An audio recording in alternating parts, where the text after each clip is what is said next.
intended to do a tag day, but I forgot I would be traveling today, so instead I did this.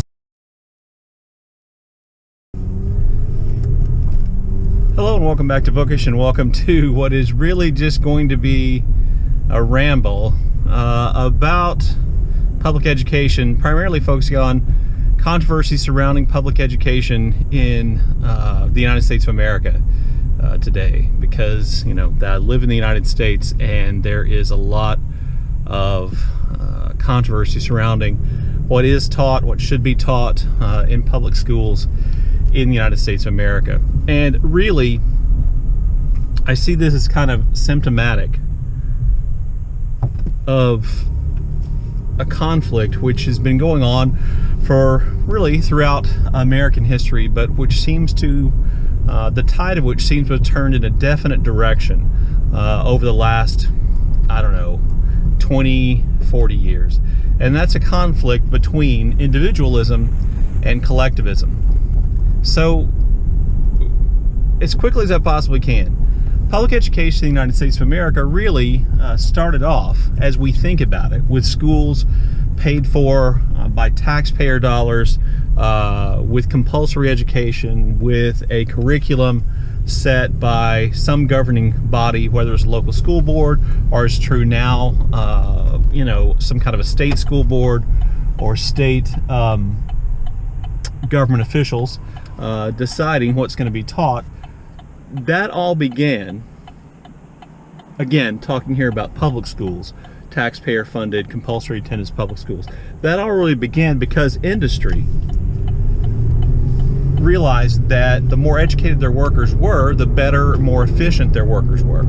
And during the period of industrialization, industrialization puts a premium on efficiency, on the efficient use of resources, because that cuts costs, etc.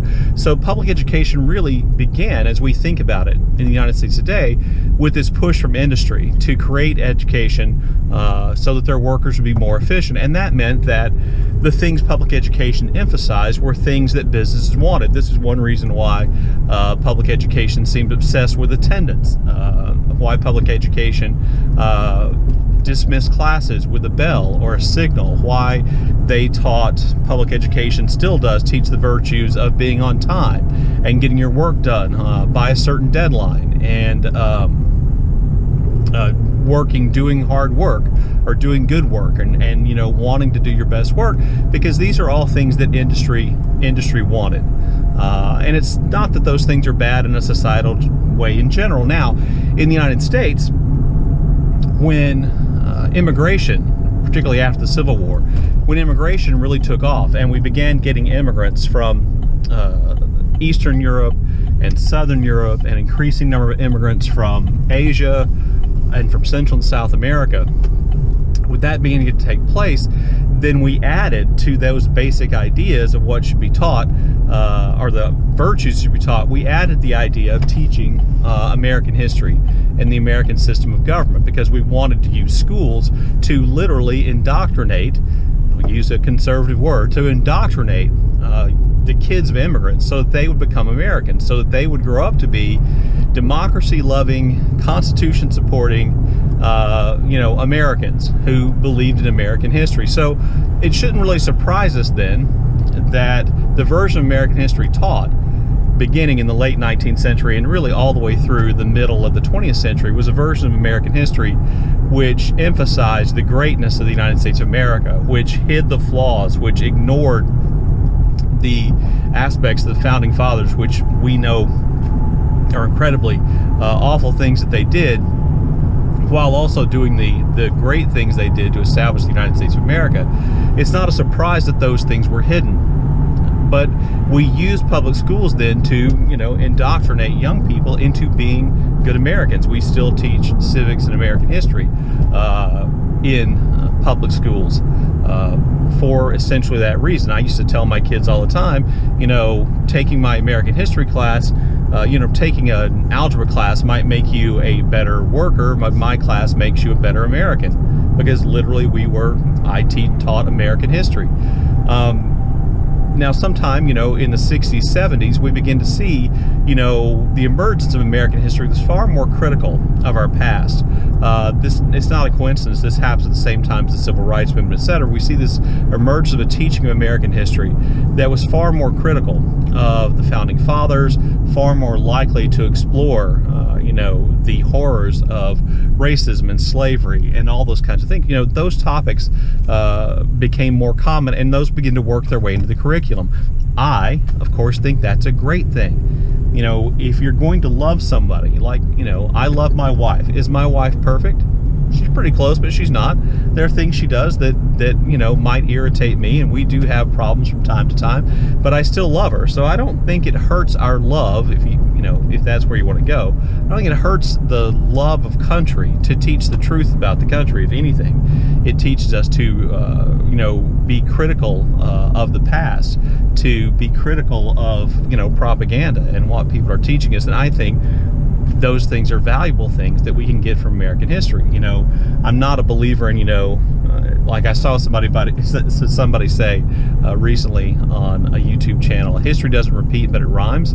Well, if we want it to rhyme in ways that are pleasant, in ways that are beautiful, then we need to pay attention to the ugly things so that we don't repeat those things as well.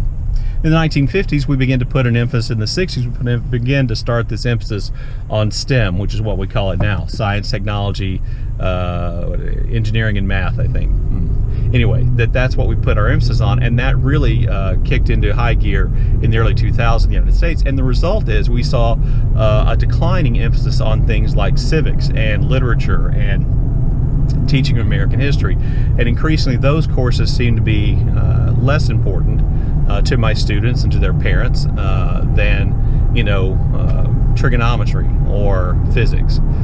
That those are the courses they were most really interested in their kids doing well in. And when I talked to parents on open house, they were more like, oh, isn't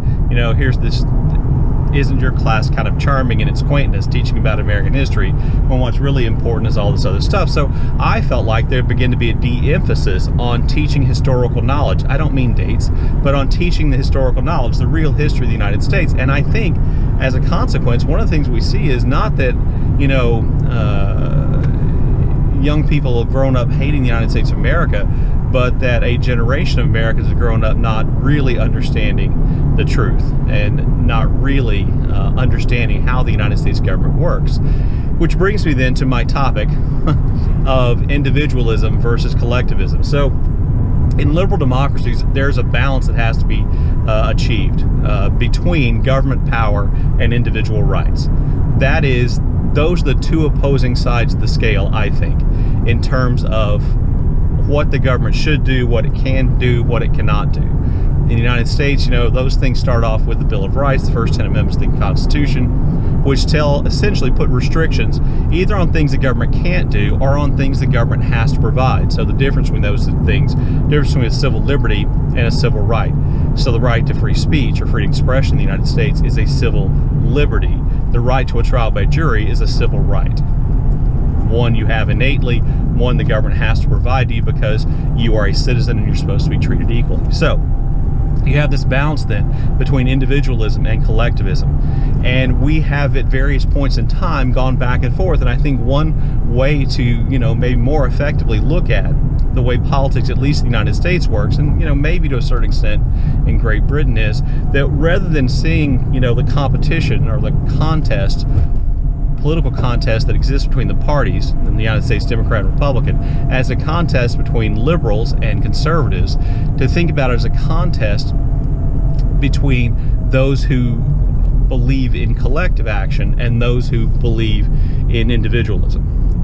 Now, I classify myself as a liberal who is increasingly a fan of the ideas and concepts of socialism. And if you don't know this already, socialism and communism are not the same thing. So that I kind of have a tendency toward collectivism and using the power of government, our collective power as exercised through the government, to solve big societal problems like a lack of health care, like poverty, like houselessness. That these are problems that we should be trying to solve collectively, and like public education.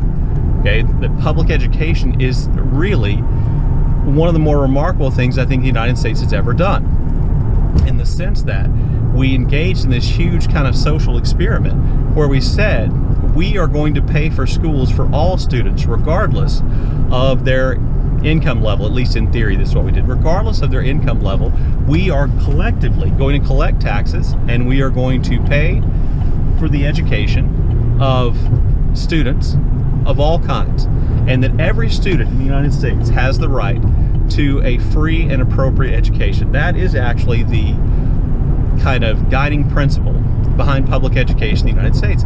This is an incredibly collectivist idea, and it resulted in the creation of collective curriculum, a consensus of what was important and what is important at various points in time for American school kids to learn.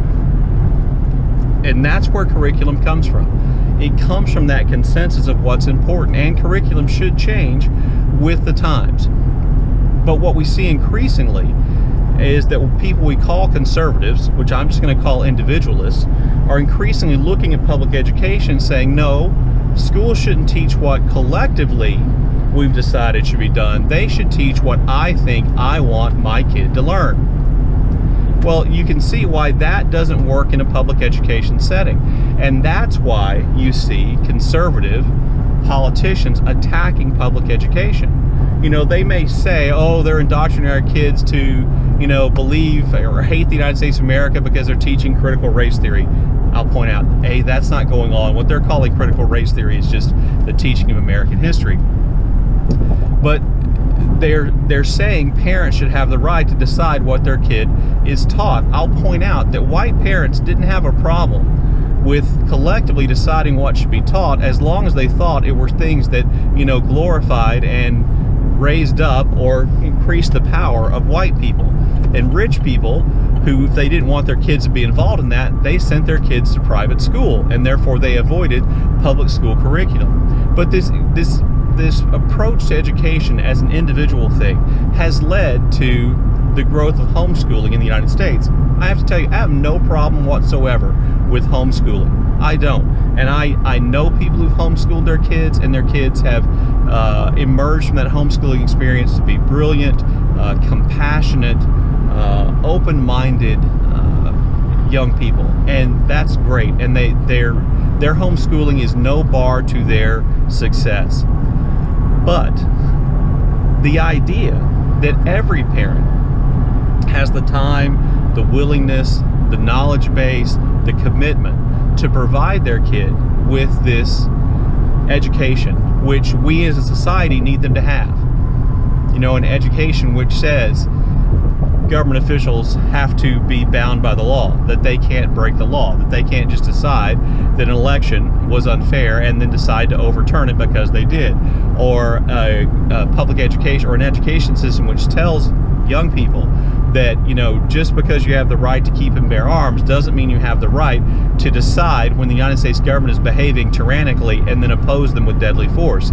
That's not a constitutional principle, because all those things lead to chaos, which is essentially the problem. If we allow public schools to try to cater to individual parents, and we lose that collective aspect of public education in the United States, then we lose that social cohesion, that belief, that commitment that we're all in this together, that we all have to accomplish things.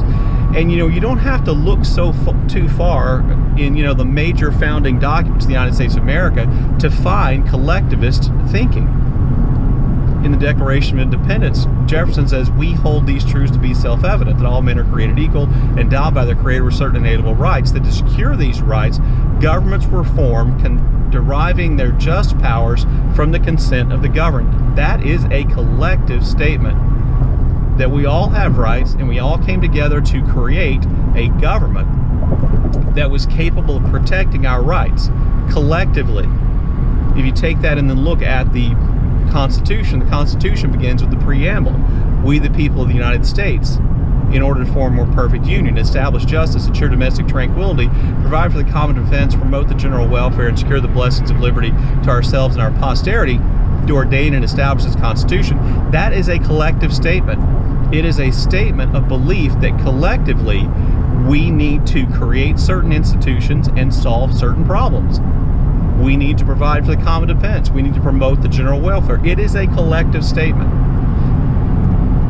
The balance between that was tried to achieve, the founding fathers, when I call them that, tried to achieve in the Constitution, was balancing that power of government, that exercising of collective power, with still respecting individual rights. So what they did is they looked at areas where they didn't think collective decision making, collective power should be wielded, and one of those was religion. One of those was deciding, what you could and couldn't read, what ideas you could and couldn't be exposed to. And so they set those things aside. The irony of these parents and politicians like Ron DeSantis and the governor of Texas, Greg Abbott, the irony of them saying that, parents should be put in charge, is that what they're essentially saying is that parents who vote for them should have the collective power to decide what is and isn't taught. They're still talking collectivism, because an election is a collective activity, okay? It is a collective activity where we collectively vote and choose our leaders, and we agree the person who got the most votes gets to win. That's a collectivist activity. So they're not really talking about individualism. They're just trying to rally parents who believe the same thing they do to vote for them, so they can put in place the curriculum that they think that everybody should learn, that excludes certain things, that change the way certain things are done. So this whole individualism thing, I think in the United States of America, whether we're talking about public education or gun ownership or whatever, is really just being used as a tool by politicians to seek election, to gain power for themselves. And they're able, I think, to incite such passion in their base and their supporters and their voters by stirring up fear. And this is why we see, DeSantis talking about, we need to get rid of critical race theory in schools because it's teaching kids to hate America, and it's making kids feel bad about themselves when they have to learn about the realities of slavery.